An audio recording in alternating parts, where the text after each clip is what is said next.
सामने आप देख सकते हैं सोनिया गांधी का बंगला है और सोनिया गांधी के बंगले के बिल्कुल ठीक सामने बाल योगी जो संत समाज से आते हैं, जो काटने मारने की और लड़ाई झगड़े की बात करे, जो नफरत फैलाने की बात करे, किसी के घर उजाड़ने की बात करे, वो कैसे हम मान लें कि वो संत है। पूरे देश की जनता बाइकआउट करेगी 22 जनवरी को दिन। बताओ हम संत को माने कि अल्लू गल्लू बल्लू गल्लू को माने। इस देश से तानाशाही को मिटाने के लिए बैठे हुए हैं। साइंस अपनी जगह है, आस्था अपनी जगह है, ठीक है। हॉस्पिटल डॉक्टर अपनी जगह है और मंदिर मस्जिद अपनी जगह है। भारतीय जनता पार्टी के कार्यालय के आगे बैठ जाता तो शायद खालिस्तानी, पाकिस्तानी और या फिर आतंकवादी घोषित हो जाता। आदाब दोस्तों, मैं आपके साथ ज़फ़र सिद्दीकी, आप देख रहे हैं PRB। मौजूद हूँ इस वक्त मैं सोनिया गांधी के बंगले के ठीक सामने आप देख सकते हैं सोनिया गांधी का बंगला है और सोनिया गांधी के बंगले के बिल्कुल ठीक सामने आज मुस्लिम समाज के व्यक्ति समीर खान साहब बैठे हैं और बाल योगी जो संत समाज से आते हैं। बाल योगी वो हैं जो लगातार आप सोशल मीडिया पे इनको देखते होंगे, लेकिन आज सड़क पर बैठे हैं खुले आसमान के नीचे। बाल योगी जी, PRB में स्वागत है आपका। आज क्या ज़रूरत आन पड़ी कि खुले आसमान में ठंड के समय में आप सड़क पर बैठे? जब सब कुछ मिटने लग जाए, सब कुछ बर्बाद होने लग जाए ना, तो हम क्या, कोई भी इंसान होगा जो सच्चा होगा वो निकल जाएगा। आश्चर्य की बात यह है कि आज जो देश के हालात हैं और जो काम विपक्ष का होना चाहिए, आप बताइए कहाँ हैं 145 सांसद जी? क्या कर रहे हैं वो? कौन सा मूवमेंट तैयार किया गया? EVM को लेके क्या बोल रहे हैं वो? कोई भी ऐसी सूचना यूट्यूब पे, मीडिया पे आपको मिली? जी, विपक्ष बिल्कुल इससे जो है अलग थलग नज़र आ रहा है। अलग थलग नजर आ रहा है। मुद्दा क्या है उनका? विपक्ष का हमारे सीट बंटवारा जी, पार्टी एक जोड़ना, कोई अलग नाराज हो रहा है। और चुनाव कितना टाइम रह गया है? 2-3 महीने से। तो बताइए हम चुनाव कैसे जीतेंगे, हम बीजेपी को कैसे हराएंगे? और सबसे महत्वपूर्ण बात यह है कि अगर हम जैसे लोग आगे आना भी चाहें 3 साल से, कौन सा ऐसा बैरियर है, कौन सा ऐसा वो फुटपाथ है, कौन सा ऐसा जगह है जहाँ पर मैं लाठी डंडा मार पीट जेल नहीं गए हूँ। गुजरात चुनाव में सीना ठोक के 1 महीने मोदी के गढ़ पे रह के मोदी को सुना के आया हूँ। उत्तर प्रदेश में काम करके आया हूँ। हाँ, कांग्रेस के लिए बहुत कुर्बानियाँ दी आपने। लेकिन हमें जब वहाँ पे कुछ खामियां मिलती हैं, हम अपने नेताओं से कहते हैं तो वो गोल गोल घुमा देते हैं, तो हमें शक हो जाता है तो शायद वो भी उस खामियों में मिले हो। कांग्रेस की हार का कारण कोई भाजपा नहीं है, उसके अंदर के ही कुछ लोग हैं। तो राहुल गांधी से मिलना है आज आप यहाँ पर? देखिए, क्या संत समाज नहीं मिल सकता? जब चारों शंकराचार्य को हमारे जो है वहाँ से हटा दिया गया और हिंदुत्व के एजेंडे में भाजपा बार बार जीत रहे हैं, हिंदुत्व के लिए कुछ काम नहीं कर रही है, तो क्या इस विषय को लेकर हम उनसे नहीं मिलेंगे? और दूसरी महत्वपूर्ण बात यह है, क्या हम संत समाज के लोग कांग्रेस से उम्मीद 15-20 टिकट का भी नहीं कर सकते हैं कि 15-20 टिकट हमारे संत समाज को दिया जाए, हमारे यहाँ के लोगों को दिया जाए, हमारे यहाँ लोगों को उतारा जाए? लेकिन भाजपा प्योर बाबा को देती है। आप बाबा को मत दो जी, आप पढ़े लिखे अनुभवी बाबा को दो।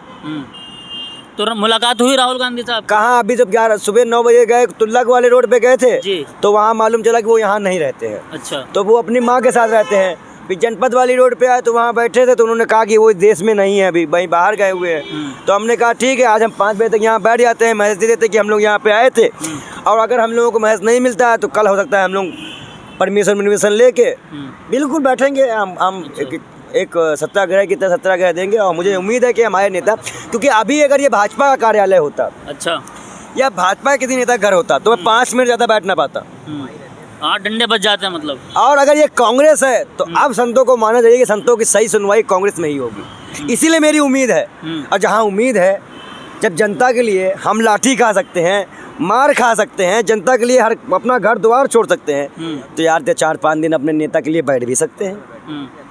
तो राहुल गांधी से उम्मीद है? पूरी उम्मीद है, मुलाकात करेंगे? पूरी उम्मीद है मुलाकात, क्योंकि उन्होंने कई लोगों से मुलाकात की और हमारी आवाज़ हमारे नेता नहीं सुन रहे हैं, इसलिए हम वहाँ बैठेंगे।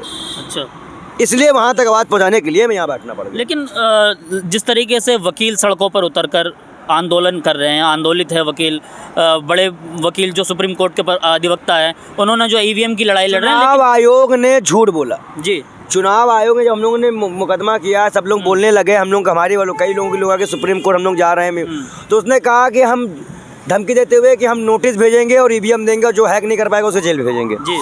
आज हम सब ईवीएम मांग रहे हैं कि हमें दो, हम ईवीएम हैक करके दिखाएं। तो आप क्यों नहीं भेज रहे हो भाई, क्यों नहीं कर रहे हो भाई? एक टाइम था कि प्रधानमंत्री निकलते थे, अगर कोई युवा सड़क पे बैठ के अपना प्रोटेस्ट कर रहा है, बैठा है तो उसे भगाए। आज इस देश के प्रधानमंत्री मोदी जी गुजर जाए कहीं से, कुत्ता बिल्ली को भी भगा दिया जाता है उस रोड से। ये कुत्ता बिल्ली नहीं दिखना चाहिए। मतलब तो बहुत कम समय रहा, क्या लग रहा है कि कांग्रेस टक्कर दे समय है, तभी तो हमको आज जमीन पे कांग्रेस लड़ पाएगी इस बार मजबूत? कांग्रेस चुनाव भी लड़ेगी, चुनाव भी जीतेगी। बस कुछ परिवर्तन, कुछ रणनीतियाँ, कुछ परिवर्तन करने होंगे। पुराने खाए पिए लोगों को, चिरौंजी लालों को वापस कर देना चाहिए। ये पूरी तरह से इनके दिमाग में गीली लकड़ी है, कितना ही फुकलो जलने वाले नहीं है। ऐसे पटवारी जी को मौका मिला, जैसे अभी आपका छत्तीसगढ़ में किसी को नए, तो नए लोगों को मौका दीजिए, नए युवा चेहरे लाइए। और 10 से 12 टिकट संतों को भी देने चाहिए। जहाँ जहाँ अयोध्या, मथुरा, काशी ऐसे धार्मिक स्थलें हैं, वहाँ से संत जानकार ही चुनाव लड़े। और मैं दावा करता हूँ कि कांग्रेस ऐसे संतों को टिकट देगी जो जनता के मूल्यों में विश्वास ज़्यादा रखेगा, जनता को काम ज़्यादा करेगा। क्योंकि जो जनता का काम करेगा, भाजपा भी तो देती है संतों को टिकट। भाजपा के संत कैसे हैं? कैसे संत हैं? काम कर रहे हैं, काम कर रहे हैं, ये गाली देने वाले संत हैं। आप अब बाल मुकुंद चार की भाषा सुन लो, वो संत कहीं से लगता है। आप उसकी और साक्षी महाराज को सुन लो जी, स्वाति प्रज्ञा, ये सब संत हैं, आपको संत लगते हैं? हम लगते हैं? बताइए। जो काटने मारने की और लड़ाई झगड़े की बात करे, जो नफरत फैलाने की बात करे, किसी के घर उजाड़ने की बात करे, वो कैसे हम मान लें कि वो संत हैं? और इसीलिए हम जैसे संतों को, हम ऐसे लोगों को, हम ऐसे गरीब आदमियों को, हमें कोई टिकट पिकट या लालसा चुनाव हाउस लोगों ने कहा कि आपको अयोध्या चुनाव लड़ना, हमने कहा हाँ लड़ना है। पहले मिलने तो दो। अच्छा, पहले मिलने तो दो। तुम कोई राहुल गांधी से मिलके उसके बाद तुम कोई बहाना बना लो कि हम चुनाव के लिए आए हैं, टिकट मांगने आए हैं, ये करने आए हैं। भैया टिकट मांगना होता तो हम कब का दबाव बना के टिकट ले चुके होते। हमें टिकट चाहिए। राम मंदिर जा रहे हैं 22 तारीख को। जब हमारे संत नहीं जाएंगे तो हम क्यों जाएंगे? जब हमारे शंकराचार्य ही नहीं जाएंगे तो हम क्यों जाएंगे? कोई विपक्षी नेता नहीं जाना चाहिए। भाजपा के सहयोगी दल जो हिंदुत्व को मानते वाले हैं, सच्चे सनातनी को मानने वाले, शंकराचार्य को मानते हो, वो भी ना जाएं। पूरे देश की जनता बाइकआउट करेगी 22 जनवरी को दिन। अच्छा, मंदिर ने, और जो कह रहे हैं कि जो राम मंदिर में निमंत्रण मिलने के बाद ना जाए वो अभागा है, मैं कह रहा हूँ उससे बड़ा अभागा वो है जो राम मंदिर की प्राण प्रतिष्ठा चुनावी मुंह पे करवा रहा है और संतों के दलाली कर रहा है किसी पार्टी की। अच्छा, दलाली है। भव्य मंदिर का उद्घाटन हो रहा है, कैसी मंदिर बनाने उद्घाटन कैसा? मंदिर कंप्लीट नहीं है, 6 महीने का टाइम लगेगा मंदिर बनने में। और ये मुद्दा मंदिर से भी ऊपर का है। मंदिर बन गई, और मंदिर बन कहाँ रही है? जहाँ पे रेप सबसे ज्यादा होता है जी, वहाँ मंदिर बन रही है। उसका स्थापना कौन करने जा रहा है? योगी आदित्यनाथ। योगी आदित्यनाथ कौन? मुखिया।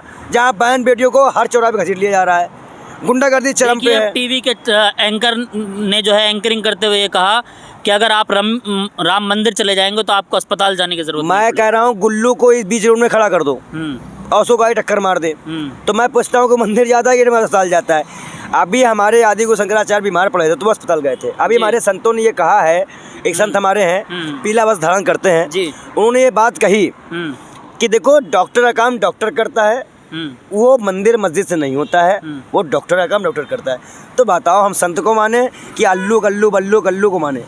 ये तो गूं खाए हुए ऐसे पत्रकार हैं, इनको तमीज़ नहीं है बात करने की। जनता की दलाली करने वाले पत्रकार, जनता के मुद्दे न उठाने वाले पत्रकार, क्या ये मणिपुरे बोलेंगे? क्या ये प्रधानमंत्री से सवाल कर पाएंगे? तो कौन रोजगार का? तो ऐसे नमूनों की बात तो हमसे करना मत। हम लोग क्रांतिकारी लोग हैं, सर्दी के नीचे बैठा हूँ, देख लो। तो 22 तारीख का मतलब बाइकआउट कर रहे हैं आप? 22 तारीख को जब संत नहीं जाएंगे तो कोई नहीं जाएगा, कोई नहीं जाएगा। चलिए, एक मुस्लिम समाज से जुड़े हुए भी बैठे हैं यहाँ पर, समीर खान साहब।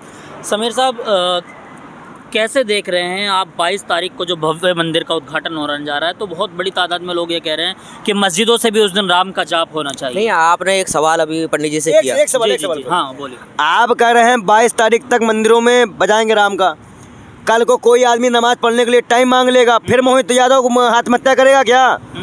फिर आपकी आस्था भंग हो जाएगी, फिर हमारे हिंदू समाज का कोई आदमी फांसी लगाना पड़ेगा उसको। तो भाई भैया क्या कर रहे हो? जिसको सुनना होगा फ़ोन में सुन लेगा, जिसको सुनना होगा फ़ोन में लगा के सुन लो। मतलब ज़बरदस्ती भक्ति करवा लोगे क्या? कोई काम ज़बरदस्ती कराओ, चाहे वो भक्ति हो, चाहे वो पूजा हो, चाहे वो कुछ हो, वो दबाव बनती है, उससे आदमी चिढ़ता है, वो नफरत फैलती है। ज़बरदस्ती कोई काम करवाए भाई, आप जिसको सुनना होगा, पहुँचना होगा, पहुँचेगा। चलिए आप अपने मुद्दे पे आओ। आऊँगा मैं जी। कि पंडित जी से आपने एक सवाल किया अभी कि अमीश देवगन ने इस चीज को कहा है, जी। मैं तो नाम के स्वरूप जी, कहता जी, हूँ कि पंडित जी ने तो उसे गुल्लू कहा। तो एक चीज बताइए, जिस देश का प्रधानमंत्री नाली से गैस बना रहा है तो उस वहाँ के मिनिस्ट्री के मीडिया के पत्रकार क्या कहेंगे? जी। साइंस अपनी जगह है, आस्था अपनी जगह है, ठीक है, हॉस्पिटल डॉक्टर अपनी जगह है और मंदिर मस्जिद अपनी जगह है। अब मुद्दा आ जाता है यहाँ बैठने का, रामदेव कहा जाता है, रामदेव कहा जाता है, पूछ लो। है तो सबसे बड़ी बात है कि ये मुद्दा जो है ना तो राम मंदिर का है ना मस्जिद का है, यहाँ सिर्फ अपने शीर्ष नेतृत्व से मिलने का मुद्दा है। और यहाँ हम राहुल गांधी जी से मिलने के लिए बैठे हुए हैं, देश के जवान किसान बेटियों की चर्चा करने के लिए बैठे हैं। आने वाले वक्त में इस सत्ता को, इस देश से तानाशाही को मिटाने के लिए बैठे हुए हैं। इस पे आगे कांग्रेस की कुछ रणनीतियों में जो हम बदलाव चाहते हैं अपनी बात रखने के लिए बैठे हुए हैं। इसमें कोई विरोध और ना की पार्टी का कोई विचारधारा, वो ये विचारधारा। हम अपनी पार्टी का विरोध क्यों करेंगे जब हमें एक भी लाठी नहीं पड़ी? अभी बीजेपी का भाजपा का ही कोई नेता मनादश लाठी खाया है। जब हमारे नेता ने हमारे चुपचाप हमें बैठने का आदेश मिल गया है कि हमारा नेता हमें समय देगा, तो हमें अपनी पार्टी और अपने नेता पे विश्वास करना चाहिए। कांग्रेस में लोकतंत्र भी जिंदा है।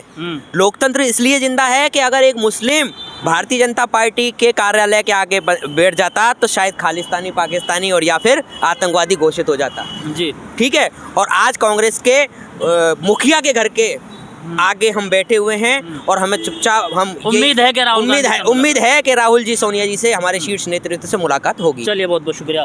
देखिए, इस वक्त हम दोनों लोगों के सामने बात करी है, सामने बिल्कुल रोड क्रॉस करते ही सामने राहुल गांधी भी यहीं पर रहते हैं अपनी मदर के साथ, यानी कि सोनिया गांधी जी के साथ। आज इनकी मुलाकात की, इन्होंने अपना मैसेज जो भेजना था वो वहाँ से पहुँचा चुके हैं। वहाँ की सिक्योरिटी ने बताया कि राहुल गांधी यहाँ पर मौजूद नहीं है, लेकिन मुलाकात ज़रूर होगी। उन्होंने लेकिन तमाम मुद्दों पर हमने इनसे बात करी। राम मंदिर को लेकर जब बात करी तो राम मंदिर पर इन्होंने कहा कि जब शंकराचार्य उसका विरोध कर रहे हैं तो वहाँ पर कोई नहीं जाएगा। और सरकार की हमने बात करी तो इन्होंने कहा कि जो हमारी सरकार के अंदर, यानी कि जो हमारी पार्टी के अंदर कमियां हैं, कहीं ना कहीं उन कमियों को गिनाने के लिए आज राहुल गांधी से मिलना है। आप क्या कुछ सोचते हैं? कमेंट बॉक्स में जाकर ज़रूर बताइए।